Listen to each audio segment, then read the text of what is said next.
여러분 안녕하세요. 무비톡톡톡에 오신 걸 환영합니다. 무비톡 MC 윤희삭입니다. 오늘은 원래 저랑 같이 MC를 맡고 있는 찬미 씨는 지금 인도네시아에서 열심히 선교를 하고 계신 관계로 오늘은 저 혼자 이렇게 이번 영화를 소개하게 됐습니다. 그래도 제가 혼자 하기에는 힘들 것 같고 여러분이 제 목소리만 듣는 것도 지겨울 수 있으니 제가 지원군을 모셨습니다. 하지만 그 전에 일단 영화부터 소개하고 이번 회를 특별히 저와 함께 진행하게 될 게스트분을 모시겠습니다.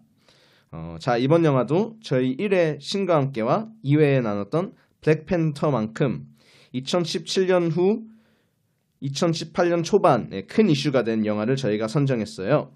이 영화는 역사적인 배경을 담고 있는 영화고 대한민국이란 나라에 어떻게 보면 아프지만 누구든 알아야 할 옛 모습, 또 저처럼 나이가 어릴 때부터 이 외국에서 살아서 잘 모르고 자란 분들에게는 재미도 재미지만 역사를 알아가는 데 도움이 될 수 있는 영화가 될 것 같아요. 2018년 백상예술대상 영화 부문 대상자, 또한 올해의 영화상 작품상의 주인공, 눈물 없이 못 보는 영화의 바로 1987입니다. 태우랑, 죽은 지 8시간도 안 됐는데 아버지가 죽은 아들을 봤다 못 봤다. 정황상 고문치사가 확실해요. 각하께서 심려가 크십니다. 도서관이 책상을 탁 치니 억 하고, 응? 아니 왜 진짜 못해? 사실 확인 좀 합시다. 익사죠. 이번에 서울대생 고문해갖고 죽인 놈들이. 내 다 책임질게요. 받들겠습니다. 내래 빨개이 잡는 거 방해하는 갓나들은 무조건 빨개이로 간주하가서. 이번 영화 이야기를 시작하기 전에 짚고 나가야 할 게 있어요. 이번 회는 저희 CTS 조이 오스트레일리아 무비톡, 또 저의 개인적인 정치적인 가치관을 전하는 게 아니고 그런 것을 떠나 순수히 영화 얘기를 나누면서 나오는 줄거리, 인물, 장면에 대한 얘기를 나눌 겁니다. 그럼 본격적인 영화 얘기를 펼치기 전에 오늘 저와 함께 할 무비톡의 첫 게스트를 소개시켜 드리겠습니다. 저희와 함께 해주실 김순길 안수집사님 모시겠습니다.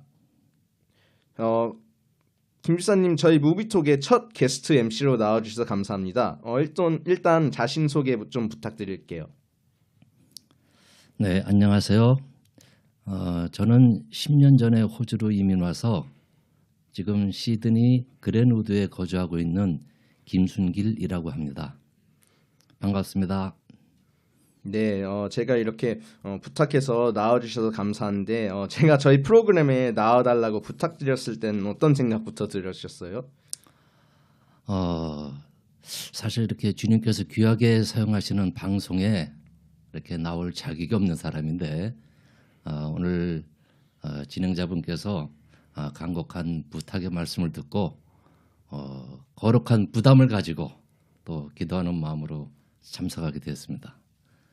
네, 그래서 또 한 번 감사드리고 이제 저희가 이 1987이라는 영화에 대해 얘기해야 하는데 제가 이 이후로 태어난 91년생이라 이 시대와 배경부터 좀 설명을 듣고 싶은데요. 혹시가 실례가 안 되신다면 1987년에는 나이가 어떻게 되셨어요? 제가 1954년생이니까 1987년은 한국 나이로 하면은 34살이 되던 해 같아요. 그럼 한참 전성기를 날리고 있으실 때 아닌가 생각이 드는데요. 그런 나이면. 근데 이 영화에는 이제 큰 사건 두 가지가 큰 비중을 차지하고 있는 영화인데 그 이제 스토리를 잡고 있는 전반에는 박종철 고문치사 사건이고 나중에 나오는 이한열 열사의 그런 이야기들이 나오는데 혹시 그 당시에는 박종철 고문치사 사건에 대해서는 어떻게 생각하고 계셨어요?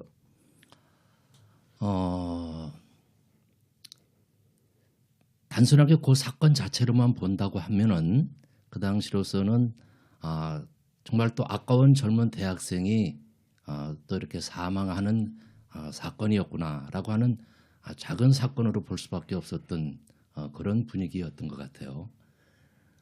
그러나 영화에서 다 같이 보셨지만은 이러한 사망 사건이 단순한 사건이 아닌 정권을 유지를 하기 위한 무독독한 그 정권 집단에 의해서 저질러진 악행이었다는 것이 폭로가 되면서 온 국민들의 분노를 사게 했던 실질적인 사건이었다고 생각이 됩니다.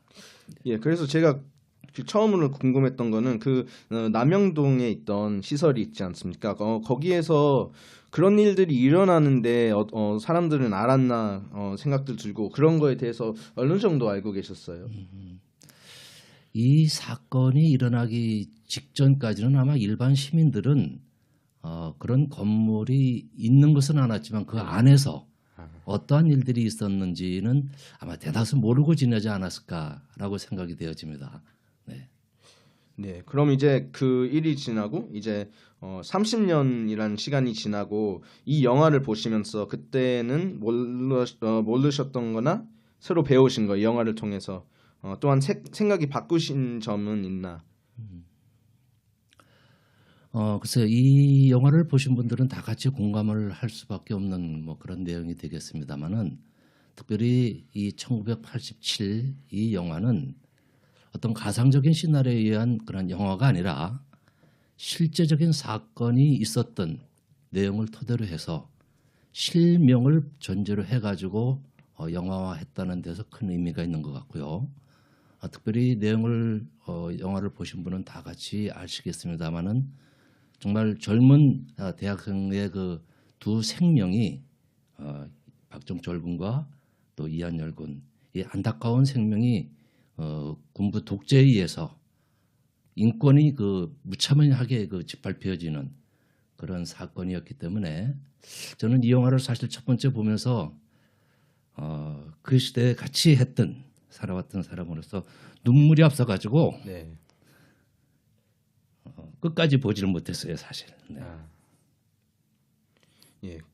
안 그래도 제가 이 영화를 하기 결정한 다음에 물론 찬미 씨랑도 했으면은 다른 방향으로 갔을 수 있었을 텐데 이 영화를 보면서 그 당시에 살아왔던 집사님이나 이런 연대 분들이랑 대화를 해봐도 좋을 것 같아서 이렇게 부탁을 드렸는데 제가 또 이 영화를 보면서 또 한 사건이 궁금해졌는데 이 사건이 일어난 뒤 얼마 안 돼서 4.13 호원 조치가 그 당시에 발표됐는데 지금 듣고 계신 분들은 그중에 그게 정확히 모르신 분도 저처럼 있을 수도 있고 이게 정확히 뭐를 선언하는 건지 설명해 줄 수 있으세요? 네. 저도 사실 그 옛 추억을 더듬으면서 좀 더 정확성을 기하기 위해서 여기에 나오면서 좀 검색을 해가지고 조금 그 메모를 좀 해가지고 나왔습니다. 여기서 4.13 호원 조치라고 하는 것은 1987년에 4월 13일 날 발표된 네. 개헌 논의를 금지하는 특별 조치를 말하는 것입니다. 이 조치가 발표되게 되는 그 배경을 먼저 좀 이해를 해야 될 것 같은데요. 먼저 그 86년 그 전해에 2월 달에 국회의원 선거가 있을 때 당시 집권 여당이었던 민주정의당보다 또 그 야당 세력인 신한민주당이 많은 득표를 해가지고 국회의원이 진출하게 됩니다. 이래서 본격적으로 야당과 여당 간에 직선제 즉 직접 국민들이 대통령을 선거를 하자고 하는 직선제 개헌을 하자고 하는 요구가 상당히 큰 목소리를 이루게 되었고요. 네. 또 이것을 반대하고 즉 다시 말해서 집권 여당인 민주정의당에서는 지금의 그 당시의 헌법을 그대로 수호를 하자고 하는 그런 세력 간의 끊임없는 국회 내에서의 그런 정쟁과 함께 싸움이 벌어지고 있던 그런 상황이었습니다. 이럴 때 각계 계층 즉 민주화를 위한 시민들과 또 각 단체들과 특별히 각 대학에서는 개헌을 요구하는, 즉 직접 대통령을 선출하자고 하는 쪽으로의 개헌을 요구하는 이 민주화 시위가 소위 말해서 데모가 각 학교에서 연일 발생을 하고 있던 이런 상황이었다고 기억이 됩니다. 네. 그런데 계속해서 이 국회 내에서는 두 정당 간의 합의가 이루어지지 않고 서로들 양보 없는 자기들만의 주장이 계속 이루어지고 있는 가운데 이것을 옆에서 보고 있던 그 당시 대통령 전두환 대통령이 개헌 논의를 더 이상 하면은 안 되겠다라고 하는 그런 긴급한 특별 조치를 발표하는 내용이 4월 13일 호원 조치다라고 얘기를 할 수가 있을 것 같아요. 네, 그럼 되게 고급적이게 포장을 해주셨는데 영화 한 대사를 빌리자면은 자기네들이 계속 해먹겠다는 그런 발표였죠. 그렇죠. 네. 다시 말해서 더 이상의 개헌 논의를 하지 말고 네.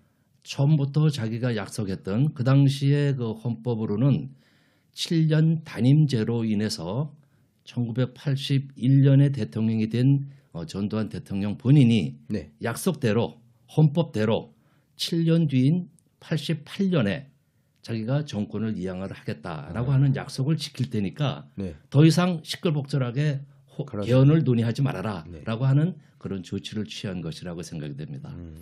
그 영화를 보면서 이제 데모하는 분들은 대부분 이제 학생분들이나 젊은 분들이 많았는데 이 당시에 집사님 주변에 나이대 이런 사건에 어떻게 생각하셨어요? 지금 방금 말씀드린 이 4.13 그 호원 조치가 바로 그러한 목적으로 발표가 되기는 했는데 네. 그 앞서 일어났던 박정절 군의 그 고문치사 사건이 발생이 되면서 그것이 촉매가 돼서 오히려 이 4월 13일 호원 조치의 발표는 전 국민들의 민주화 요구를 발생을 하는 그것을 오히려 더 촉진하게 되는 기폭제로 역효과가 발생이 됐다라고 하는 것 측면에서 의미가 있다고 생각이 되어집니다. 네.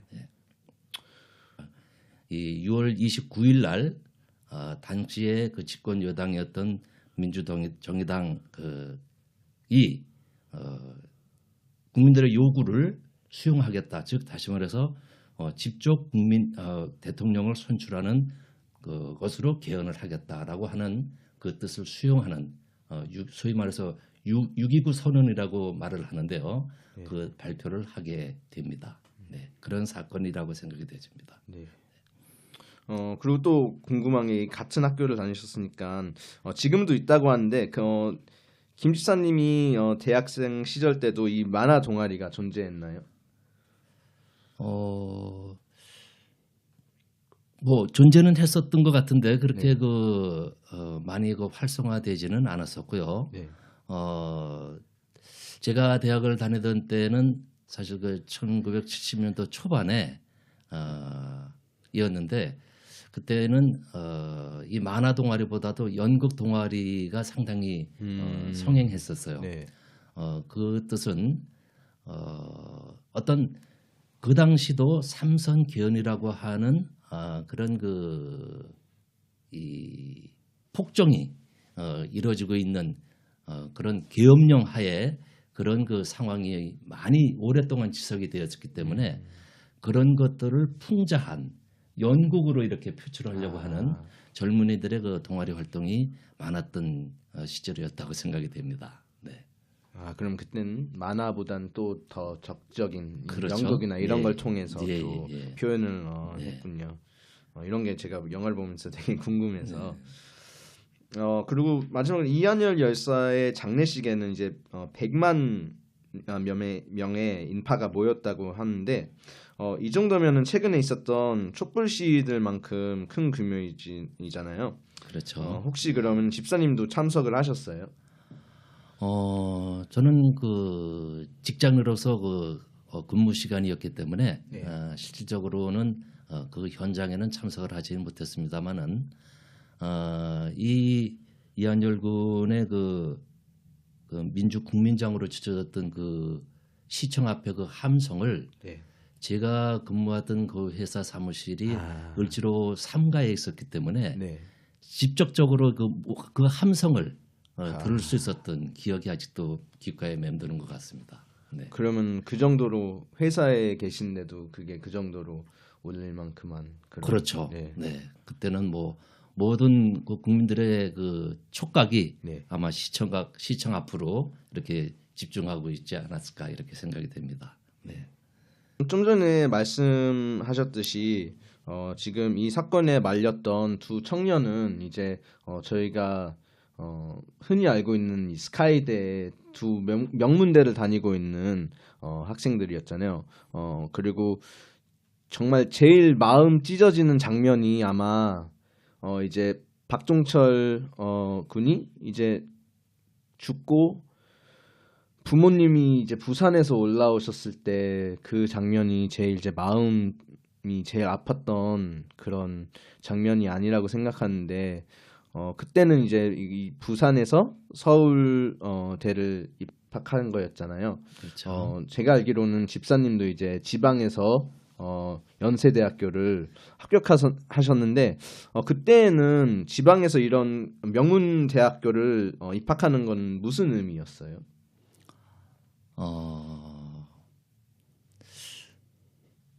글쎄요, 우리 국민들의 그 부모님들의 자녀들에 대한 교육열은 네. 아마 전 세계 최고라라고 아직도 지금 이렇게 회자들을 하고 있습니다만은 그 당시에 사회 환경과 또 부모님들로서는 자녀들을 어떻게든지 서울로 네.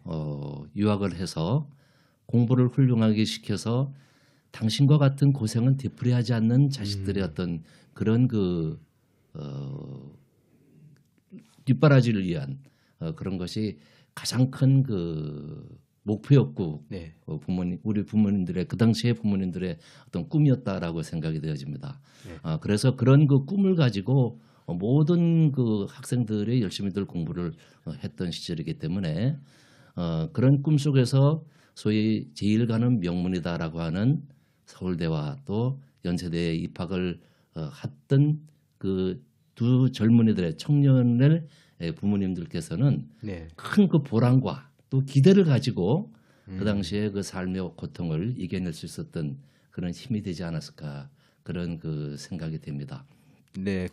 특별히 다 아시겠지 모르겠습니다만은 이 영화에서 그 다뤄졌던 그 박종철 군의 그 아버님께서 실질적으로 지난주인가 별세를 하셨다라는 그런 그 뉴스를 접하게 됐는데요.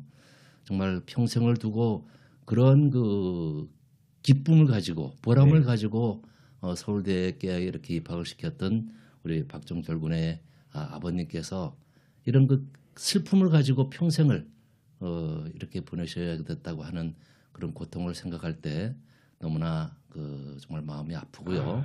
우리 박종철 군의 그 부친의 그 사망 소식을 접하면서 남다른 그 마음의 아픔을 갖게 되었고 또 고인의 명복을 빌어주고 싶네요. 네. 정말 영화를 보면서 아무리 배우분이시기도 하고 이제 그 연기자이시지만 진짜 그 장면에서 나오는 부모님의 반응이나 그 누님의 반응은 이제 영화를 제가 한 번 보고 이제 두 번째는 더 집중해서 보는데 두 번째 볼 때도 그 부분에서는 이제 눈물이 나더라고요. 네. 그리고 그렇죠. 또 이제 제가 이 질문은 집사님이 이제 자연스럽게 자기 자랑을 하기 위해서 던졌던 질문인데 역시 집사님은 겸손하시게 답을 주셨는데 제가 듣기로는 연세대에 입학하셨을 때 고향이신 그 동네에 이제 큰 편막까지 있고 잔치를 열었다고 하는데 이것도 사실입니까? 그건 과장된 것이고요. 시골에서 정말 그 서울로 진학을 해서 소위 인류대학이라는 곳에 합격했다는 그 소식은 시골의 조그마한 시골 동네에 모든 어른들에게는 크나큰 그 기쁨이 되었다라고 하는 것은 사실이었던 것 같아요. 네. 네, 또 안 그러는 것처럼 얘기하시는데 또 온 동네 어른들의 기쁨이라고 하니까 이게 또 요즘도 그러겠지만은 그때 또 이게 얼마나 한 동네 한 마을의 그 시골의 행사였는지 이게 실감이 가기도 하네요. 네. 그리고 또 제가 이 영화를 보면서 또 궁금한 이 인물이 있었는데 이제 데모를 하는 장면이 나올 때마다 청으로 의상을 입고 나오는 이 경찰들은 아닌 것 같은데 이제 또 젊은 분들이 나와서 이제 그 데모하는 시위하는 분들을 이제 때리기도 하고 이렇게 하는 장면이 나오는데 이분들은 또 이분들도 경찰이었는지 아니면은 무슨 역할이었는지. 이 당시에 이 군 병력을 대신할 수 있는 소위 전투 경찰이라고 하는 모집 제도가 있었습니다. 네. 그래서 군 복무 기간을 전투 경찰, 즉 경찰로서 대신할 수 있는 그런 역할로 모집해서 선발이 됐던 사람들이기 때문에